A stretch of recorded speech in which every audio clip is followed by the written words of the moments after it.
cuál es la historia de la efeméride me parece más relevante que cuál es la historia que se cuenta desde 1492 hasta el presente. Y la historia de efeméride echa un poco de luz sobre este tipo de problemas, porque uno podría preguntarse, bueno, ¿cuándo comienza a festejarse? ¿Cuándo se instituye como efeméride esa fecha?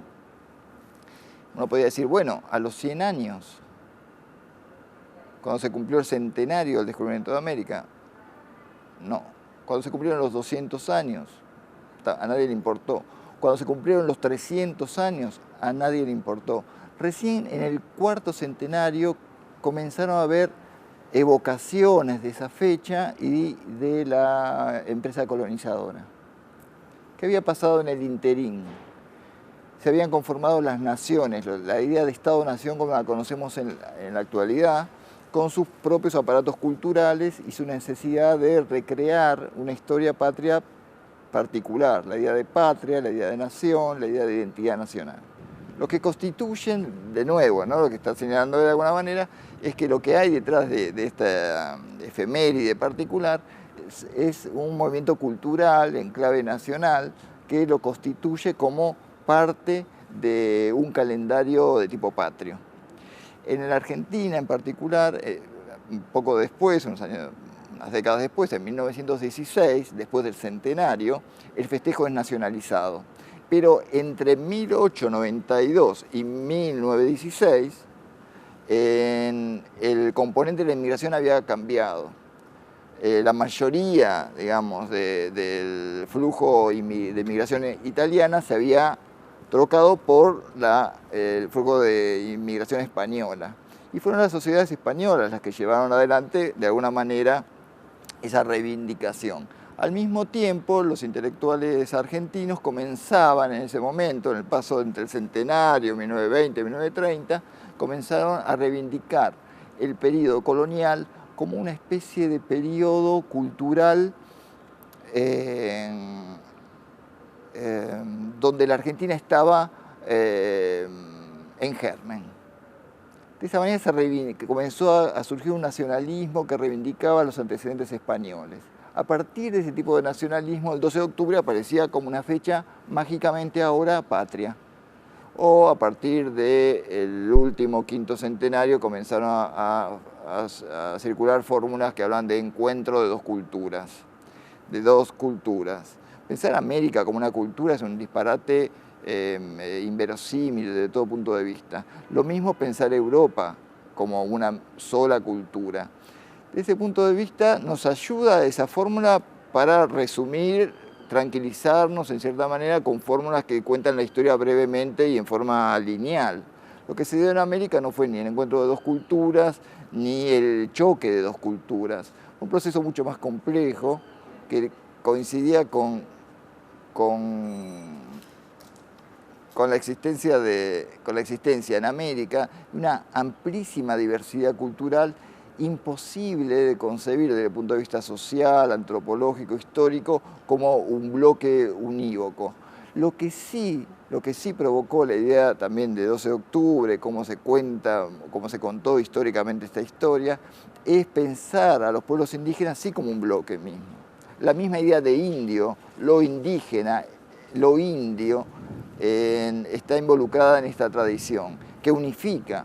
Lo que se dio en líneas muy generales es un proceso muy complejo y que no se podría sintetizar en breve diciendo, por ejemplo, los indígenas rechazaron a los europeos o los indígenas pactaron con los europeos. Hubo de todo. Lo que sí podemos decir en líneas generales también es que lo que se desarrolló a partir de la empresa colonial fue precisamente eso, una empresa colonial.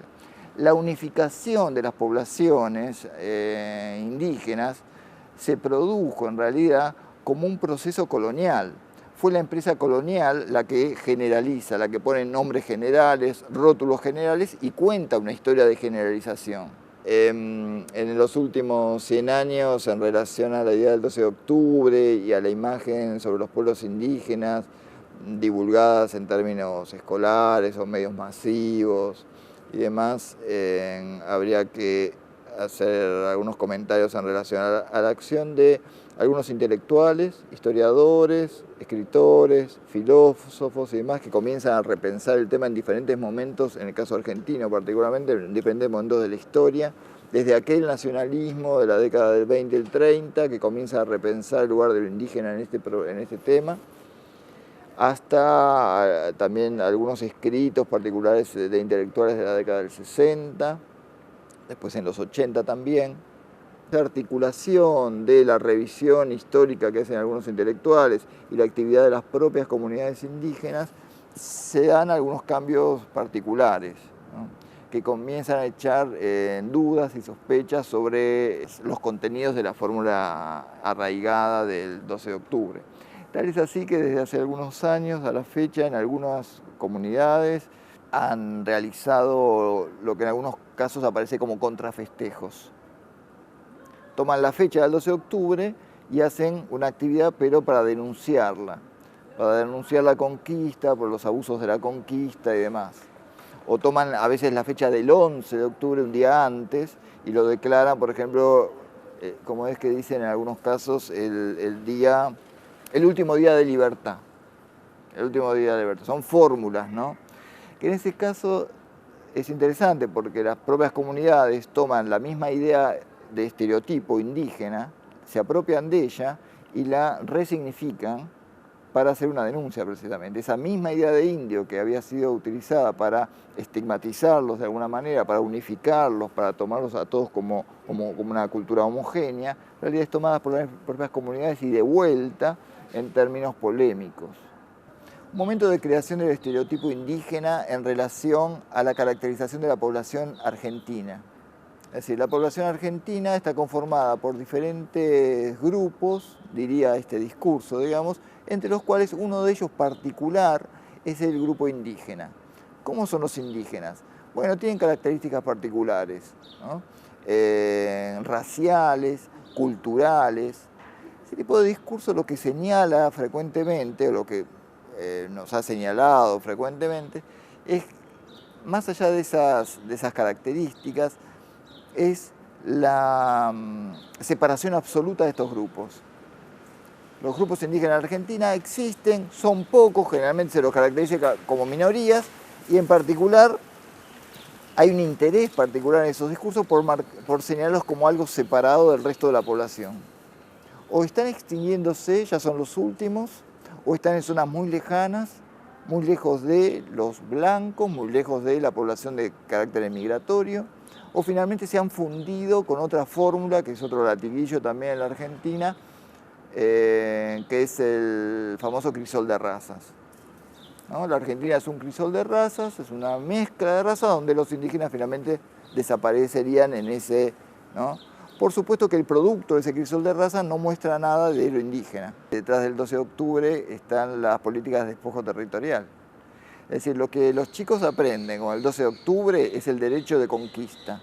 De hecho, es la conquista de América. Y nosotros pensamos, nos enseñan de chico que la conquista de América es algo bueno. Y lo que se nos está educando de alguna manera, o que como se nos educó, es que hay un derecho de conquista. Y que lo bueno que tuvo el descubrimiento de América, además, es el ejercicio del derecho de conquista. Eso se dijo, se aplica, como decíamos antes, con fórmulas hasta poéticas, podemos decir. La misma idea del descubrimiento de América es una expresión poética.